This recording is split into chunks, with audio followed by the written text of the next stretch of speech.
August 10th, 2020 is a day I'm not soon to forget. Just when you think you know someone, they come out and surprise you. By August, me and my boyfriend had been dating just over 3 months. Now, you may hear that and think that's a really short amount of time, but really, we should hear the length of a time of relationship and not jump to conclusions. 3 months, if you have only been seeing that person once a month because it's a long distance relationship, well, then yeah, that's a very short amount of time. But if that person that you're seeing for 3 months and you see each other every day, well, 3 months really begins to feel more like a 6 month relationship. So, me and my boyfriend had seen each other all summer long, almost every day. And I really did think I knew him. Well, not quite. The National Weather Service confirmed 7 tornadoes that day.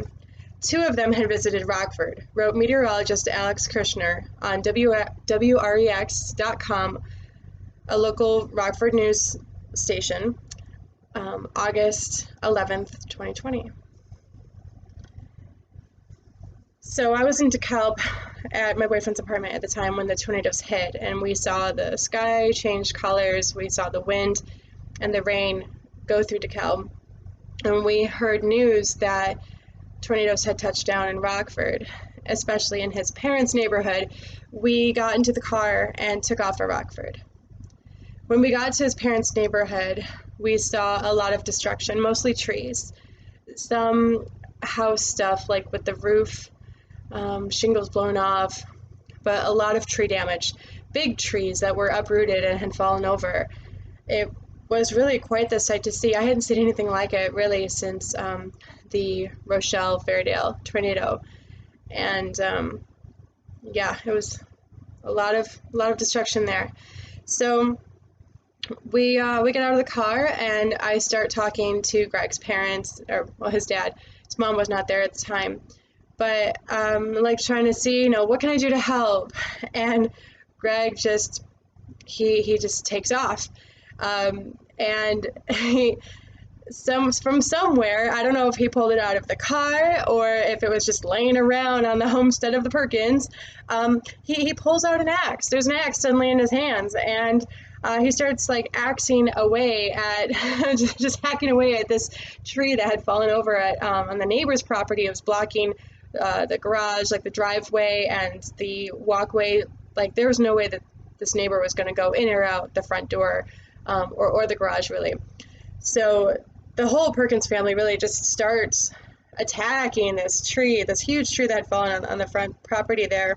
Before they had even addressed their own property, they were just going at the neighbors, which was so nice. They this clan of people are very unique, very unique. So Greg's sister was there, and she had just like this big smile on her face, and it's like she instantly knew what to do, and she had these like really thick, heavy-duty gloves on, and starts pulling branches. And his brother-in-law had this chainsaw, and I'm like, wow, chainsaw! Is he like certified in that? Did he get training and get a certificate and go to a workshop? Like, how do you do the chainsaw? Like, I don't know chainsaw people except at like haunted houses, and it's a fake. There's no chain.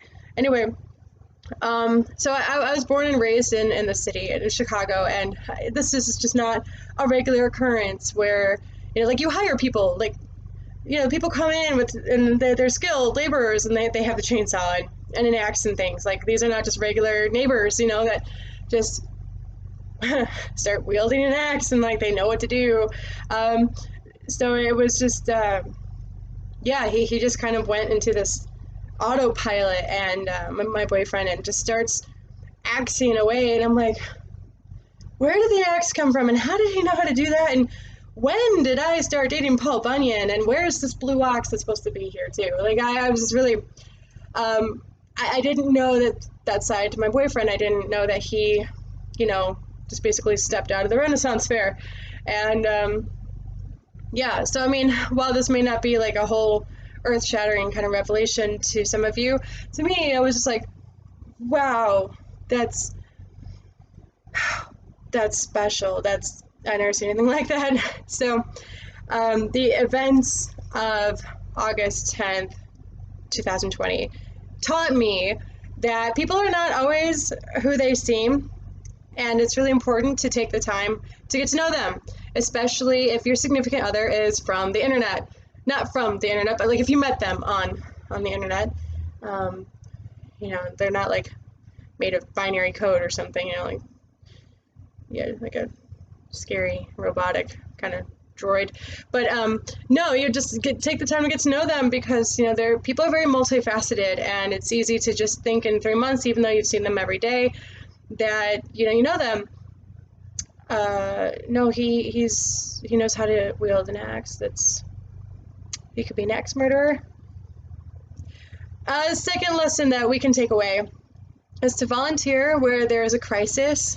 It's really amazing, not just like the energy that's present, but the fruits of the labor, the reward afterwards, and just to be a part of something so big and feel so small, but yet knowing you're making an impact is just, it's really amazing. And lastly, a lesson that I personally learned is that axe wielding is super crazy hot, and I definitely have a new standard for dating. Yes, they must know how to wield an axe. They have to check that box, otherwise, nope, nope. Swipe whichever direction to get to the next one. So that's going to be important.